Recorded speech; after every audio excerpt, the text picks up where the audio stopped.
Oi, pessoal, tudo bem? Hoje eu tô aqui com a nossa musa da Unifesp. Eu tenho uma paixão, assim, enrustida com a Mônica. Eu até tava comentando com ela. Crush científico. É, um crush científico, porque eu admiro muito o trabalho, seu trabalho, Mônica, parabéns. Eu, há muitos anos atrás, tentei iniciação com a Mônica. A gente tava até comentando aqui, porque realmente é um assunto, um interesse de sono que eu gosto muito. E hoje aqui eu tenho o privilégio de conversar com ela. Obrigada, Mônica, mais uma vez. Então a gente está com a Mônica Anderson. Ela é biomédica pela Unifesp. Ela fez o mestrado e doutorado pela Eu falei errado, né? Ela é biomédica pela Unesp e mestrado e doutorado pela Unifesp. Ela fez o pós-doutorado pela Emory University, nos Estados Unidos. E hoje ela é professora associada e livre docente aqui da Unifesp e diretora do Instituto do Sono. Muito obrigada pelo convite. Eu queria te dizer que a vida dá voltas, né? E eu costumo dizer pra gente nunca fechar uma porta na vida. Porque olha só, quantos anos faz isso, né? Uhum. Você foi girar pelo mundo, eu fui girar também aqui, continuo na Unifesp. Uhum. Mas a vida é isso, né? A arte do encontro. E por falar em encontro, o sono é onde a gente encontra o equilíbrio, o bem-estar físico e psicológico. E nessa fase que nós estamos de tanta saúde mental sendo debatida, o sono ele é a interface entre o nosso ambiente, estar aqui conversando com você, e uma vida saudável. E essa vida saudável precisa ter um equilíbrio. E o equilíbrio interno a gente chama de homeostase. E o sono é o principal fator que nos dá equilíbrio interno, homeostase. Maravilhoso. Mas como a gente consegue ter um sono de qualidade hoje em dia? Você podia ter parado com a interrogação antes do hoje em dia, né? Bom, porque assim, a gente pode primeiro começar como que você começou a pesquisa nessa área, porque eu mesma não sei, né, quando a gente foi conversar, você já era um nome bem relevante nessa área, eu não sei sua trajetória de vida, depois a gente entrar nessas questões, que eu acho que vai um longo caminho aí. Os primórdios. Vai ser muito bom. Não, vamos lá. Era uma manhã gelada na Unesp de Botucatu, que você lembrou aí, né? E um professor maravilhoso. Eu tento sempre não me emocionar muito falar dele, mas foi ele que me abriu todas as portas, né? Pelo menos as primeiras, né? Tanto que eu comecei falando de portas, né? E o professor Katsumasu Shino, então, um professor da Universidade Estadual Paulista, Unesp, nessa manhã gelada, lá em Botucatu, deu aula sobre sono. E eu me apaixonei. Sabe paixão? Você falou de paixão rostida? Não foi rostida. Eu cheguei para ele e declarei. Eu falei, eu quero fazer isso. Legal. E eu não imaginava que o sono era o que é, né? E aí ele falou, então vamos. Aí comecei a iniciação científica com ele. E depois, né, isso foi 1993, 94, eu me formei. Entrei na faculdade aí, mais uns 2 anos, vim para São Paulo, porque ele foi para a Unesp de Bauru. E aí eu não queria continuar em Botucatu, minha família era de São Paulo, minha mãe com câncer, doente, eu falei, não, eu vou voltar. E aí aqui eu comecei mestrado e doutorado na Unifesp, com o professor Sérgio Tufik. Então desde 94 que eu estudo sono, então já faz muito tempo. Foi paixão à primeira vista mesmo. E virou casamento e já você vê que eu já tenho bodas aí, né, comemoradas. Ai, que legal, Mônica. E assim, nessa trajetória toda, o que você acha que mudou na pesquisa? O que de mais relevante, assim, trouxe de importância pra gente hoje? Eu acho que cada vez mais o sono tem sido considerado esse pilar de bem-estar. Nos primórdios, né, e aí eu falo, seja da década de 90 ou antes, o sono era muita ciência do sono. Mecanismos pelos quais a gente dorme, como que a gente gera a vigília, que é o tempo acordado, o sonho, como isso acontece no cérebro. Hoje a gente tem muito mais conhecimento, a gente continua não sabendo, acredite, por que a gente dorme. Eu ia te fazer essa pergunta, por que nós dormimos? Não sabe. A atribuição maior do sono é descansar, mas não é verdade, porque de férias, vamos imaginar você, me diz um lugar dos sonhos que você gostaria de tirar férias com a família. Maldivas. Maldivas, por acaso, muita coisa em comum, meu também é um lugar de sonho de vida. Maldivas, se você estiver lá 10 dias em Maldivas descansando, você dorme, e dorme todos os dias. Então o sono não é só descansar. Porque tem uma fase do sono, que a gente chama de REM, né, que é Rapid Eye Movements em inglês, que o cérebro está tão ativo quanto eu e você conversando aqui agora. Então, o sono dos primórdios, do passado, de investigação dos mecanismos de geração de vigília de sono, hoje a gente já estuda mais as outras funções. Bem-estar, a alteração da regulação metabólica. Eu e você, se a gente não dormir bem por causa dos pimpolhos, o que vai acontecer? No café da manhã você pensa o quê? Em granola, em iogurte desnatado? Ou você pensa um pão na chapa com manteiga e um cappuccino bem cremoso? A segunda opção. Então, o sono altera nosso metabolismo, altera nosso sistema imunológico. Então, hoje o sono é visto de uma forma muito mais global. Eu lembro que eu já li em algum momento que um dos papéis do sono seria fazer como se fosse uma faxina. A gente joga fora memórias ou informações que a gente não absorveu, né? Como que você viu isso nesse... É verdade, é uma fase mais recente de se investigar esse sistema de limpeza do cérebro. Pensa só, desde a hora que você entrou aqui, quanta coisa a gente não conversou. E muitas dessas informações não são necessárias, então o cérebro tem que jogar fora. Durante o sono, e em particular a fase do REM, que a gente sonha, a gente vai reorganizar essas imagens, essas informações e essas memórias. Então, para mim e para você, vai ficar a arte do encontro, do nosso encontro. Mas qual era a cor do nosso sapato, qual é a cor da parede, qual é a cor de onde nós estamos aqui no Instituto do Sono, não é relevante o nosso cérebro guardar. Mas se a gente se encontrar daqui uma semana, você vai falar, lembra que eu estive com você? Mas você não vai falar, a cor da parede era essa. Então o cérebro tem que fazer essa limpeza, é muita informação desnecessária. E aí acredita-se que no sono REM a gente vai fazer isso de uma forma mais minuciosa e vai guardar em gavetinhas específicas para um dia resgatar. O sono ele é dividido em algumas fases, né? Correto. Igual você falou, sono REM e não REM. No REM, então, é importante para a gente guardar, armazenar essas informações. E o não REM, o que a gente faz nessa parte? Vamos chamar de uma função principal do sono, que é o todo. Então é difícil separar o que é REM e não REM. Para um efeito de exame, a gente faz isso. Mas para a gente ter uma boa noite de sono, a gente precisa do não REM e do REM. Enquanto o REM guarda mais essas informações em caixinhas, o não REM também é importante para a restauração do tecido, nosso tecido. A pele é o maior órgão do corpo humano. Imagina um sono não bom, um sono inadequado. A gente vai ter problema dermatológico. Pode ser um problema de cicatrização, pode ser uma alopécia, pode ser um vitiligo piorado. Então o sono é desde o pilar físico até o bem-estar. E o REM e o não REM, eles fazem isso. Tem hormônios, mas não REM. Por exemplo, o hormônio de crescimento. Sim. Então, viu como que é importante ter todas as fases do sono para a gente acordar de manhã e falar bom dia, né? Olha esse sol nascendo aqui, né? Tá. Então, a gente não sabe exatamente por que a gente dorme. Correto. E a gente não descansa, a princípio, quando a gente dorme. Por que a gente sonha? É a segunda pergunta até hoje não respondida. Tem uma revista científica, né? Uma das mais famosas do mundo. Na sua edição de aniversário, ela listou 125 perguntas não respondidas pela ciência. São as duas que ela até hoje, né, não foram respondidas. Por que a gente dorme e por que a gente sonha? Qual é a sua teoria? Eu acho que eu chamaria de hipótese. Quem sou eu na fila do pão aqui para dizer que eu tenho uma teoria, né? Mas eu acredito que a gente faz uma troca de consciência à noite. Então a gente recua a consciência da vigília, que é essa eu e você aqui organizando, pensando, refletindo, planejando. E a gente avança a do sono, que a gente faz essa limpeza, a gente faz essa organização das imagens, das memórias. A gente revive alguma delas por meio do sonho, a gente sonha com o nosso cotidiano. E depois a gente vai fazer um processamento dessas informações todas, né? Eu diria que o descansar talvez seja mais físico, mas o cerebral não, o mental não, porque durante o REM eu tenho um cérebro tão ativo quanto na vigília, então não dá para dizer que é exclusivamente descanso. Então a gente não sabe até hoje, né? Tem alguma coisa que é uma assinatura daquela informação que precisa ser armazenada e uma que não precisa ser armazenada? O que difere? E como que ela é armazenada?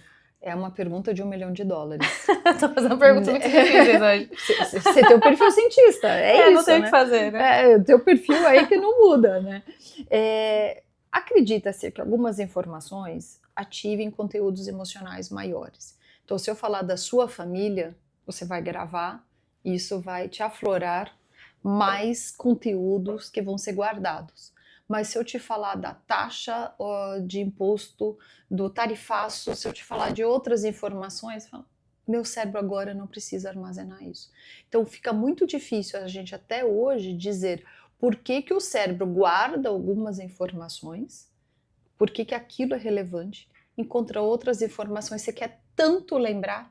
Vamos imaginar um adolescente estudando por uma prova. Ele estuda. Só que algumas informações no dia da prova não são armazenadas, né? E ele não estudou. Eu e você. Quantas informações a gente não lê e a gente não consegue armazenar? Então, como que o cérebro faz isso, a gente não sabe. Em relação ao sono, logicamente, né? O que a gente tem documentado cientificamente é o sono é importante para eu armazenar, para eu guardar em caixinhas, e eu ser capaz de evocar essa informação. Então, se você me perguntar 2 mais 2 é igual a 4, eu sou capaz. Eu tenho essa informação para te evocar. Mas este processo, entrada, armazenamento e sair do sono, é importante. Como tudo isso acontece em termos de processamento cognitivo, a gente ainda não tem todas as informações claras. Tá. E sempre falam que o sono ele é importante para o neurodesenvolvimento, principalmente na fase infantil. Explica um pouco pra gente sobre isso. Vamos lá. Isso está muito sendo debatido atualmente, né? O que a gente sabe? Estou falando agora ciência, tá? Desde o dia que a gente nasce, então vamos pensar um bebê na maternidade, até o último dos seus dias, o sono diminui. Mas, em vez de a gente pensar no sono diminuir, vamos pensar nessa primeira infância aí, né? Os primeiros tempos de vida. O sono é 16, 18 horas de um bebê recém-nascido. Por que será que um bebê que acabou de chegar ao mundo, com tanta coisa para aprender, explorar, precisa dormir tanto? Não se tem essa resposta também, mas acredita que seja amadurecimento do sistema nervoso central. Esse sono conferiria um resguardo desta evolução, desse desenvolvimento. E hoje acredita-se que problemas de sono estão relacionados com o neurodesenvolvimento diferente. Nem é porque é alterado. Quem é o primeiro, quem é o segundo, quem é a causa, quem é a consequência, fica muito difícil de inferir. Você teria que acompanhar muitas crianças desde os primeiros dias de vida para lá na frente verificar, né? Mas hoje sabe-se que alterações de neurodesenvolvimento levam junto problemas de sono. Tá, mas você não tem uma relação primordial. O que vem primeiro? Você ter muitos despertares ou problemas de sono durante a infância, que leva a um distúrbio do neurodesenvolvimento, ou a pessoa já tem um distúrbio do neurodesenvolvimento que leva a uma fragmentação do sono. Não se tem essa resposta, mas eu diria que é difícil não assumir que modificações no neurodesenvolvimento não seriam acompanhadas de problemas de sono. Então, de qualquer forma, na minha opinião de cientista, eu acho que, ainda que não seja a minha área de atuação, o neurodesenvolvimento carrega consigo problemas de sono. Entendi. E aí é importante fazer intervenções, seja por meio de higiene do sono. O que é higiene do sono? São medidas para levar a noites melhores de sono. Aí eu vou te fazer uma provocação. Que medidas de higiene de sono você incorporou na sua vida depois que tem filhos? Difícil, né? É difícil. É bem difícil. Olha, o que eu tento fazer lá em casa, que a gente tem filhos pequenos, é tipo... meia hora de tela depois da janta, tá? Porque a gente vai entrar nesse assunto que eu acho que é importante Sim. também. Aí depois já começo a baixar as luzes, e aí vai pro quarto no escurinho, leio uma história, e aí já vai dormir ali 8h30, 9 horas. É o que eu consigo fazer. Mas eu tenho muito problema com os meus filhos, porque eles despertam muito ainda à noite. Mas eles são pequenos. Eles são pequenos. Isso é normal? Isso é normal, isso é esperado na vida que a gente leva. Tá? Se a gente fosse pensar em 3 décadas atrás, a sua avó não falaria isso. Eu escuto muito isso. Mãe, os filhos não faziam isso. Nossa, como você aguenta? Porque eles acordam e vão pra minha cama. E aí fica aquela briga, tipo, tem que dormir na cama deles, tem que ir na nossa. Eles só vão na sua porque você deixa. E aí fica aquela coisa... O famoso co-sleeping, né? Ou dormir junto, que hoje é cada vez mais incorporado nas famílias e também muito criticado. Se a gente, de novo, pensar nas nossas avós, elas não faziam isso. Uhum. Primeiro porque tinha 5, 6 filhos, né? Não tinha como todos irem dormir, né? Uhum. É na cama dos pais. Tem uma pesquisa muito interessante de algumas décadas atrás, feita aqui no Brasil, com uma população que na época não tinha energia elétrica. Não sei se hoje tem, tá? Aqui no estado de São Paulo, numa comunidade muito pequena, à beira-mar, e um pesquisador dos Estados Unidos veio para fazer a avaliação dessa comunidade, que para ele, imagina um americano, norte-americano, estudar uma população sem acesso à energia elétrica, né? E ele fez essa pergunta para a mãe desses vários filhos, né? Falou assim, como que a senhora faz de madrugada até para andar na casa, né? Porque não tem luz, né? E ela falou assim, mas eu não levanto de madrugada, meus filhos usam a madrugada para dormir. Então isso é um ensinamento que, apoiado por outras pesquisas, a luz trouxe para nós benefícios incríveis, mas trouxe também telas, trouxe também agitação, trouxe distrações, esses tubos, né? Seja o tubo da televisão, seja o tubo do computador, seja o tubo da tela menor, celular ou tablet. Então, nossas crianças hoje são muito mais expostas a estímulos do que eu e você. Pensa que eu sou muito mais velha que você. Então, eu passei até a faculdade sem ter tela. Não existiam. Foi na faculdade a primeira vez que eu fui encontrar uma tela. Então, eu passei o quê? 2 décadas com ausência de telas. Hoje, uma criança com poucos meses é apresentada uma tela. Sim. Mas aí você acha que, calma aí, voltando àquele co-sleeping de cama compartilhada, que eu me perdi aqui. Isso traz algum benefício para o neurodesenvolvimento da criança, comportamental, ou não, é ruim? Há correntes na literatura dizendo que o aconchego, a proteção, a segurança, o conforto e o bem-estar dessa criança em ter o calor dos seus pais, né? O calor de um contato, o carinho, o afago de uma mãe, de um pai, que isso é positivo. Então a criança se sentiria segura. Eu advogo a favor disso. Eu acho que para algumas crianças isso pode ser muito positivo. E eu digo por experiência em casa. A minha filha gosta de ter este momento em que ela se sente protegida. É proteção contra o quê? Não há nenhum bicho-papão, não há nenhuma diversidade no ambiente familiar que possa levá-la a pensar nisso. Mas para ela, aos 4 anos de idade, encostar na mãe ali, no pai, para ela é mais positivo para o sono. No entanto, esse compartilhamento de camas leva à fragmentação do sono dos adultos, certo? Você tem uma criança ali encostando em você. Existe uma fragmentação do sono da criança, que talvez se ela estivesse no próprio cama, no berço, ela teria mais liberdade de movimento. Então há correntes na literatura, talvez a maior parte dela diga que a gente não deveria compartilhar a cama. E eu estou falando de crianças maiores, porque na fase do recém-nascido, a gente tem que tomar cuidado com a morte súbita do recém-nascido, que é outro tema. No Brasil a gente não tem muitas pesquisas, para não dizer que são raríssimas, mas em outros lugares do mundo estuda-se a morte súbita. E aí o compartilhamento de cama não é indicado. Tá, e você acha que o uso recorrente de telas, do que você andou vendo ultimamente, ele tá fazendo com que as crianças se sintam mais inseguras e tenham mais despertares à noite e, consequentemente, procurem mais os pais? Eu não consigo traçar uma linha direta entre telas, segurança / proteção. Eu diria que telas é excitação do cérebro. O cérebro da criança fica muito mais ligado, ativo, desperto, alerta mesmo.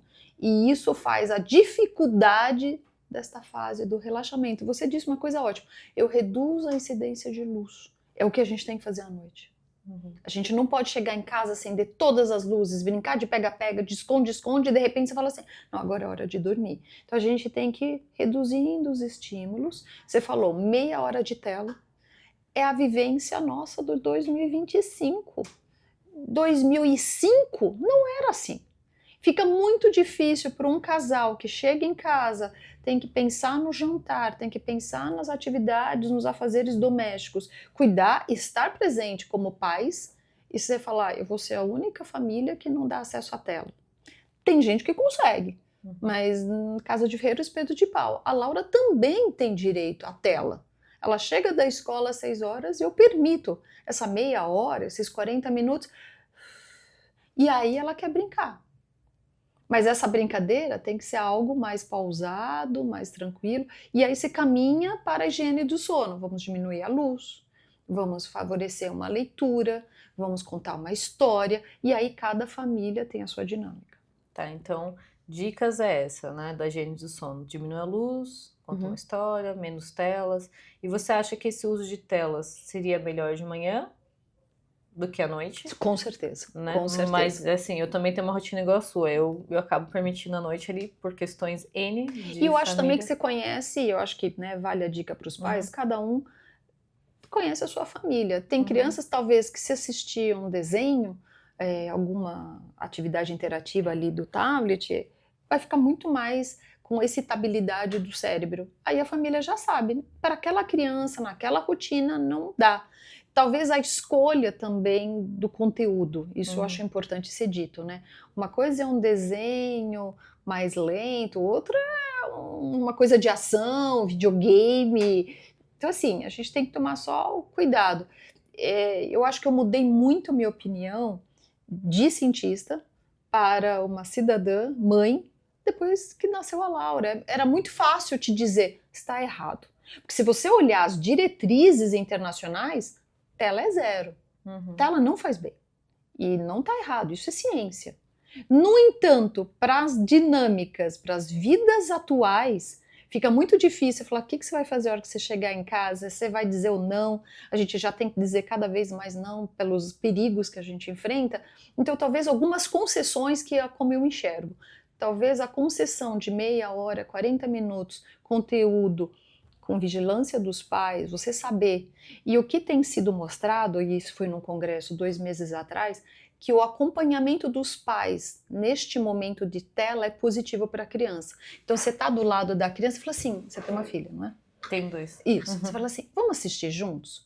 O que você achou disso? Olha, você viu que o carro era amarelo? Como será que a gente pode falar o amarelo? O que mais é amarelo? Então essa interação dos pais parece que favorece o aprendizado e você extrair mais efeito que vai ter um impacto positivo do que simplesmente algo passivo das telas. Ah, legal essa dica, assim, eu acho que é importante. Eu tento às vezes assistir, mas nem todas. Mas a gente... não é fácil. A gente assiste bastante filme às vezes. A gente começa assistindo e aí vai 3, 4 dias para assistir o filme, mas eu acho que é bem legal. Mônica, eu acho muito legal. Agora uma pergunta sobre sexo entre homem e mulher, né? Diferente de hormônios. Existe uma diferença entre o tempo necessário de sono entre homem e mulher nas diferentes fases da vida? Olha, pergunta boa, né? Foi o ponto sorteado da minha livre docência, né? Ontogenia do sono.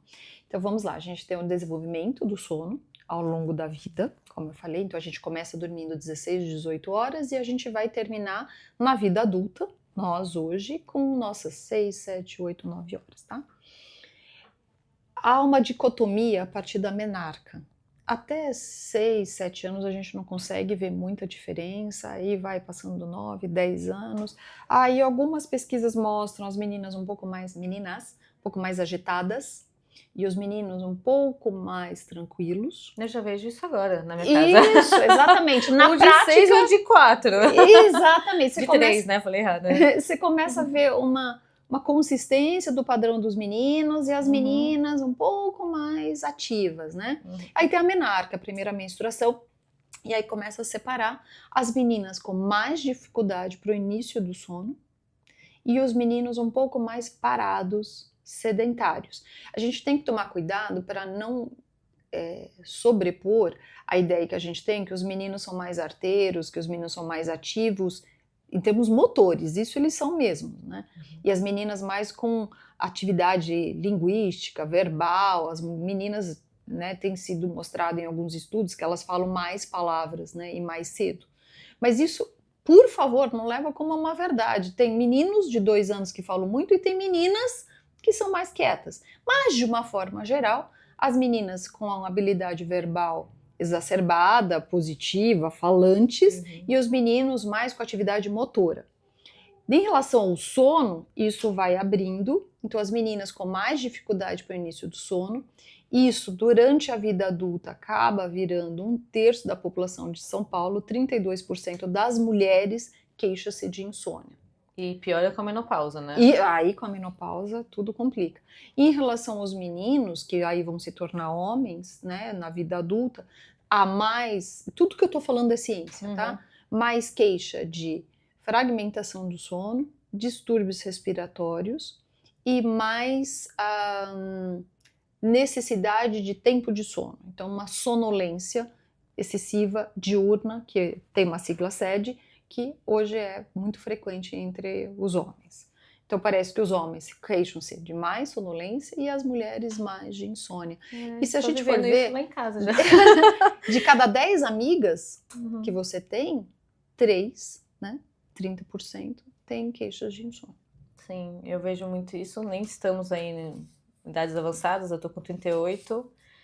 Eu sinto dificuldade de dormir, até por N motivos de filhos. Parece que eu fico muito mais alerta, né? Então qualquer barulhinho eu já desperto. Eu acho que esse sinal de alerta em mim fica muito... Depois da maternidade, né? Parece que ele não desliga mais, né? Não, eu fiquei, tipo, essa noite mesmo, eu acordei agora, que você falou de nutrição, a Lisa acordou, o Vicente acordou, e aí eu tô tentando ver o que eu faço, e aí são 2, aí eu tenho que, não dá pra, né, enfim, acordei muito essa noite, e, enfim, eu acordei de manhã, vim tomar um café, já tomei, falei, ai meu Deus do céu, é o dia, bora lá.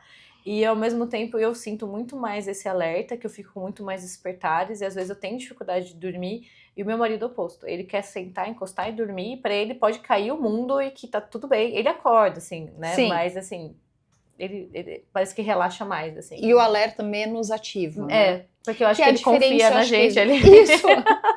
Eu acho que a diferença entre o cérebro, né, da mulher e do homem, que as pesquisas, né, têm mostrado isso, né? Uma sonolência de um lado versus esse despertar, essa ativação do córtex das mulheres, né? Então, o difícil é conciliar e ter uma sintonia nisso conjugal, em que a mulher, né, já tem a dificuldade, demonstrada pela ciência, de iniciar o sono. Se há um ronco do outro lado, fica difícil. Então, esse homem tem que buscar um tratamento para esse ronco, ou se tem pausas respiratórias, que são as apneias. Eu até estava comentando, a gente falou brevemente sobre isso, mas eu até falei com uma amiga, eu falei, às vezes parece que eu não durmo direito, eu fico mais burra, porque eu fico mais lenta, assim, todo o raciocínio, e assim, aí depois você volta, dorme um pouco melhor, meio que dá um restart, assim, sabe? É muito bizarro isso, né? Isso é verdade. A privação de sono, esse sono insuficiente que a gente tem convivido, né, há décadas, ou pelo menos nas últimas 2 décadas, faz raciocínio fragmentado. Então, assim, eu vou no supermercado, eu vou... O que eu ia comprar no supermercado que era muito importante? Aí você fica tentando, né? Além do raciocínio fragmentado, falta de lógica. Você começa um assunto e você muda de assunto. Ainda, mais dificuldade de concentração. Você precisa terminar essa gravação, você precisa subir, você precisa salvar, você precisa editar, e você acaba não tendo a mesma concentração do que quem teve uma noite plena de sono. Ainda, dificuldade de um julgamento verdadeiro, um julgamento adequado. Pesquisas têm sido mostradas desde 2013 que a privação de sono muda o nosso julgamento moral. Então eu costumo dizer, né, outro dia eu dei uma entrevista e eu falei, a gente não pede em casamento e não pede divórcio quando nós estamos privados de sono. É isso, porque o sistema límbico que está ali, faz parte do sono, ele é modificado com a privação de sono. E eu faço uma provocação e eu sei que se é sincero, você vai me dizer, privação de sono deixa um choro fácil, não deixa? Sim, com certeza, eu fico muito irritada. Irritada, sensível. Sensível a privação de sono muda o enfrentamento. Então imagina só, uma noite mal dormida, você vai pegar o trânsito. Um trânsito de São Paulo. 1h30 você chegando atrasada, aí você fala assim, eu tenho que buscar meus filhos na escola. Se alguém cruza, você já começa a xingar. Então a gente tem que ter muita clareza que um sono bom, ele volta para o meu prumo, ele volta para os meus conceitos, para a forma que eu sou, minha conduta. É engraçado porque eu escuto muito assim, depois do Covid eu fiquei esquecida. Mas, assim, pode ser que tenha alguma relação, queria que você falasse sobre isso, mas eu vejo muita uma relação entre nós mais ansiosos, um uso indiscriminado de telas, vindo um pouco mais além depois do Covid, porque aí todo mundo ficou muito mais intenso, e eu não consigo ver uma relação única, exclusiva através do Covid. Eu acho que foi um pouco de tudo, assim, todo mundo, agora eu tenho TDAH, eu tenho hiperatividade, então eu queria te perguntar se existe uma relação, ou é tudo meio que junto, porque eu sinto que essa ansiedade trouxe um pouco de hiperatividade para todo mundo e as pessoas estão descobrindo que agora tem TDAH, o diagnóstico está mais correto, mas eu acho que é um uso, na minha concepção aqui, a gente pode, é só minha, e não é uma verdade, mas é uma hipótese minha, que o uso indiscriminado de telas trouxe uma ansiedade para todo mundo, que trouxe uma hiperatividade, que junto dá uma desfragmentação do sono, e que tudo isso piora tudo muito hoje em dia, assim, eu não sei, de uns 4, 5 anos para cá, eu acho que a qualidade de vida do ser humano piorou muito. O que os congressos estão falando? O que você acha sobre isso? Você trouxe um cenário muito correto, um cenário muito verdadeiro. Só é difícil a gente fazer essas demonstrações, porque na hora que a gente fala Covid, tem pesquisas mostrando que o coronavírus, o novo coronavírus, afeta processos cognitivos. Ponto. Nós estamos falando de um vírus, estamos falando de memória. Então parece que ele atrapalha mesmo esse processamento da memória. Mas este vírus estava dentro de um ambiente sem nunca termos passado isso na humanidade. A pandemia, vamos lembrar o lockdown nas primeiras semanas, a terra vibrou menos, eram menos aviões. Nunca a gente tinha passado por algo semelhante. Não era. Quando a gente pensa em Copa do Mundo, você sai na rua, já tem poucos carros, né? Mas agora imagina aquela fase de lockdown. A gente não podia ir em nenhum lugar. Não tinha uma peça de teatro, não tinha um cinema, não tinha um restaurante. Lembra aqueles primeiros dias, né? Então aquilo foi algo extremamente inóspito, estranho, diferente e novo para o cérebro. E as pessoas começaram a ter que habitar junto. Uma coisa é chegar em casa 8 horas da noite, oi marido, oi esposa, oi querido, oi querida, oi filhos. A outra é passar 24 horas no mesmo quadrado. Então, tudo isso aumentou o estresse, medo. Vamos lembrar que medo é um dos principais fatores de prejudicar o sono. Se eu te coloco um fator que te induz medo, você não dorme. Medo de perder o emprego, medo de perder uma relação conjugal, medo de não ter como pagar as contas, medo do que pode acontecer com a minha família. Medo é medo. Então, ele atrapalha o sono. E naquela época a gente tinha muito medo. Medo de algum familiar ficar doente, medo de alguém importante faltar, medo de não ter uma vacina, medo disso durar para sempre. Então, é medo, é estresse, confinamento, isolamento social. Até então, hoje nós estamos fazendo essas gravações, essa gravação aqui presencial, mas tenta imaginar, até 2020 não havia aula gravada. Curso EAD era uma proposta. Hoje, o mundo híbrido funciona. Aqui no Instituto do Sono existe uma modalidade de trabalho híbrida. E isso é para todas as empresas. Há empresas que passaram a ser 100% remotas. Eu conheço uma cientista que tem um laboratório de pesquisa e a atuação de alguns é no laboratório, mas ela, como coordenadora de pesquisa, é remoto. Você consegue ver o laboratório funcionando por meio de uma tela. Então é difícil a gente dizer que foi só Covid ou Covid dentro de um ambiente pandemia. E a pandemia atrapalhou o sono. Só para você ter uma ideia, nós fizemos uma pesquisa aqui no Instituto do Sono, na época, 3 meses de pandemia, para todas as capitais brasileiras. 9% da população brasileira relatou que melhorou o sono. Os outros tantos, né, 90 e tanto, ou não modificou ou piorou. Então isso mostra que só uma parcelinha da população brasileira disse que melhorou. O que a gente acredita? Porque a gente não sabe as justificativas de quem diz que melhorou o sono. Possivelmente eram pessoas que tinham um transporte até o ambiente profissional muito longo, que tinham que acordar muito cedo e durante esses 3 meses foram permitidos a fazer o home office, trabalhar em casa. E talvez daí, em vez de você acordar às 4 horas da manhã para você chegar às 7 no seu ambiente de trabalho, você poderia acordar às 6, se arrumar para 7 e você está online. Acredita-se, mas a gente não tem resposta. Entendi. É bem complexo tudo isso, eu sei. Foi só uma provocação só. Não, mas eu gostei. E então, para finalizar aqui, Qual é a influência dos alimentos com o sono? Olha, pergunta boa. Nós vamos começar uma tese de doutorado aqui. 2025, 2026 a gente começa esse projeto de pesquisa com alimentos saudáveis, alimentos ultraprocessados, para a gente entender de efeito no sono. Mas vamos pensar de uma forma geral, até para ajudar quem está assistindo, né? Há alimentos que ajudam no sono. Cereja, banana, aveia, alface, maracujá. Quem aqui nunca ganhou um chá de maracujá da avó, né? Isso ajuda o sono. Agora, feijoada, pizza, churrasco, não é tão bem-vindo assim para o sono. Quem tem criança pequena sabe, se der muito açúcar à noite, a criança fica mais ativa. Então, à noite, a gente deveria comer menos e esperar pelo menos 2 horas até o início do sono. Para algumas pessoas, esses 2 horas é muito tempo. Então, o que recomenda-se talvez um chá, uma fruta leve, antes de dormir, mas mesmo assim esperar quase 1 hora para o início do sono. Se eu comer uma feijoada às 9 horas da noite e for dormir às 10, esse sono não vai ser bom. Então, o ideal seria optar por uma refeição menor e a escolha dos alimentos, né? Ultraprocessados não são bem-vindos de forma alguma e podem, né, atrapalhar alguns mecanismos que nós vamos estudar agora. Muito legal. Tem algum projeto que você está tendo algum resultado legal que você quer compartilhar com a gente? Nós temos um projeto, Sexualidade e Sono, uma das minhas linhas principais, né? Então, homens com a apneia do sono e sua relação com a vida sexual. E aí, nossa ideia é ampliar isso para as mulheres também.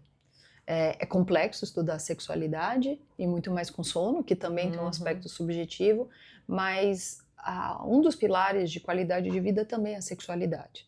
Então, eu acho que se a gente entender como o sono pode ser um termômetro para uma vida sexual plena, mais satisfação conjugal. E mais satisfação pessoal também, né? Não precisa ser só uma relação a 2, pode ser uma relação individual, uma masturbação, ou uma relação sexual de 2 pessoas. O sono, ele é esse tempero.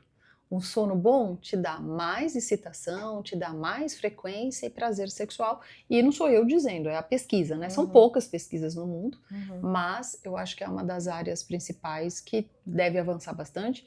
E uma outra é sono e dermatologia. Como eu falei, o sono é o principal órgão do corpo humano, principal não, maior órgão do corpo humano, e o quanto que o sono faz essa estrutura, tanto em fibras de colágeno como a integridade das células envolvidas, e acho que 2026 nós vamos vir com mais resultados promissores aí. Ai, que legal.